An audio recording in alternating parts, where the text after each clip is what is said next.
The real danger in bread is not the gluten. I want you to take a piece of bread, put it in your mouth, start chewing it, don't swallow it, and keep chewing for about 30 seconds. What you're going to notice is all of a sudden it's going to start tasting sweet. And it's not a coincidence. Your body is releasing an enzyme that's breaking down the starch into sugar. And this is the part of bread that almost no one talks about. Bread is mostly starch. Now, what is starch? Starch is a string of glucose molecules on a chain. So it's really a different type of sugar. And all you have to do is break down this chain, and it's going to turn into sugar very fast. Even though on the label, it'll say 0 grams of sugar. So it's hidden sugar. And also, wheat is in almost everything people eat. It's in the morning toast. It's in the lunch wraps. It's in the pasta dinner. It's in the crackers people snack on. It's in the cereals that the kids are eating. It's on that pizza that you had on Friday. The so-called healthy granola bars have wheat in them.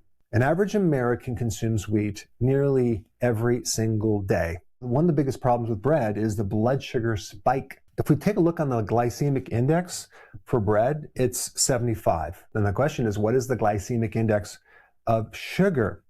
75. It's virtually the same. And the glycemic index is how fast that carbohydrate spikes the blood sugar. And on some charts, bread is actually even higher than sugar. So in other words, depending on what chart you're using, when you eat bread, it can actually create more of a blood sugar spike than actual sugar. Yet everyone else is focused on this gluten thing right here. That's the biggest focus.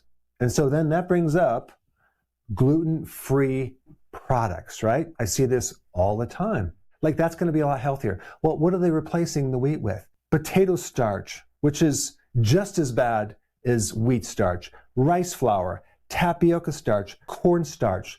All of these are industrial starches, these right here. Okay, it's going to create the same effect, but without the gluten. Let me just talk about gluten for a minute, because gluten is the protein in wheat, and humans have a hard time digesting it. A very small percentage of the population has a problem with gluten, but for some people it can be very devastating, but it's a small percentage. It's not the majority. I would say 90% of the population is not going to have as much of a problem with gluten as they are with the starch in the wheat products. And so it's not just bread, it's the pasta, the cereal, the cracker, the biscuits, the waffle, the pancake, etc. These are metabolic explosions for blood sugar. But not just that, it affects the LDL. Now, there's two types of LDL cholesterol. You have the type of LDL cholesterol that has larger particles that don't create problems for most people.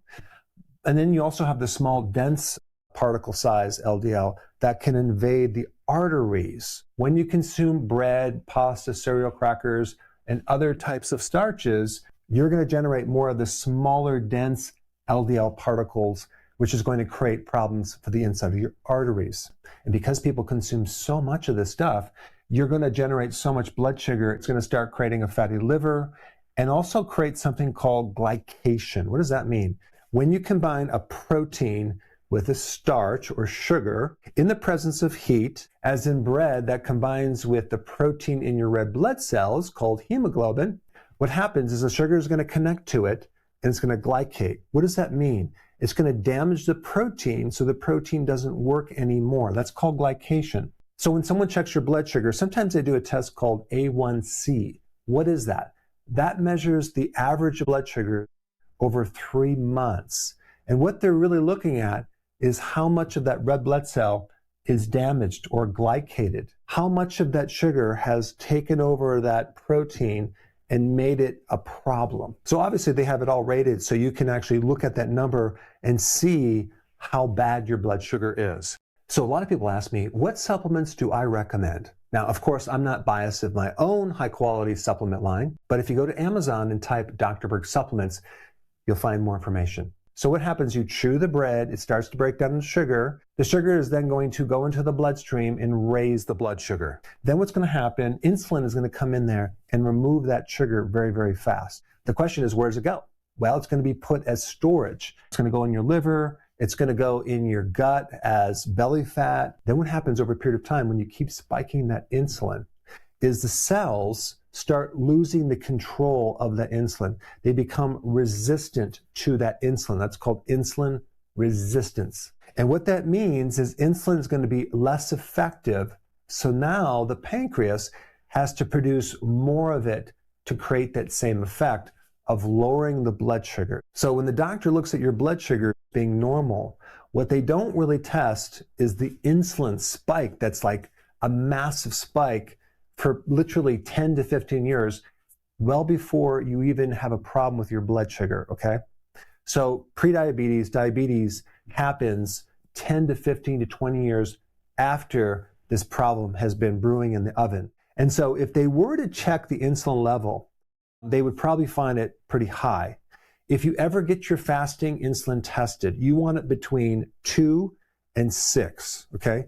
If it's even 8 or especially 12, you already have a problem and you need to start cutting down not just the sugar in the diet, but the starch as well, which now you know it's hidden sugar. And the other thing about glycation, this is not just happening in the blood vessels, okay, in your red blood cells. It's happening in your skin. It's happening in the eyes. It's damaging and aging different parts of your body. It's damaging your kidneys, the lens of the eye, the retina. It's making your skin look older. It's making your joints more fragile. It's affecting the brain.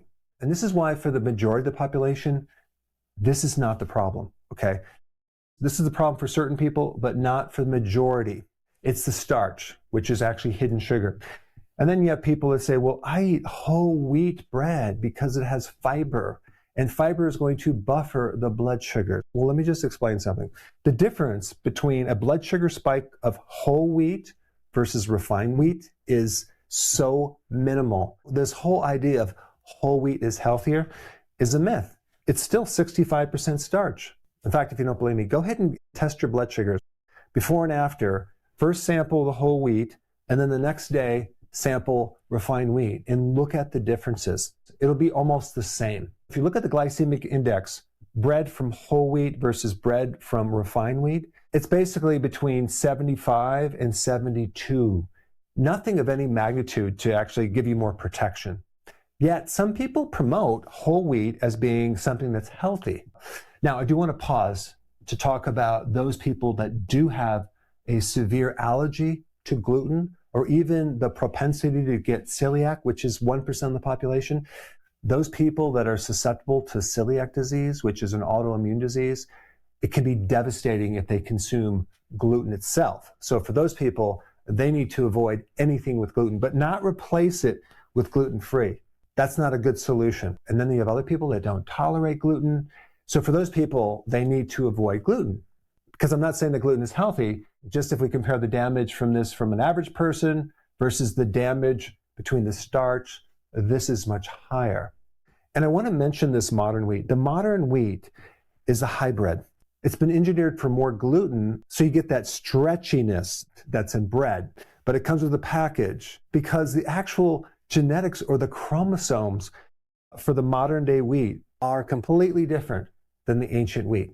And that's a fascinating topic that I've done other videos on, and I will put a link down below for you to learn more about that. But about 1% of the population has celiac, and another 6 to 7% has non-celiac gluten sensitivity.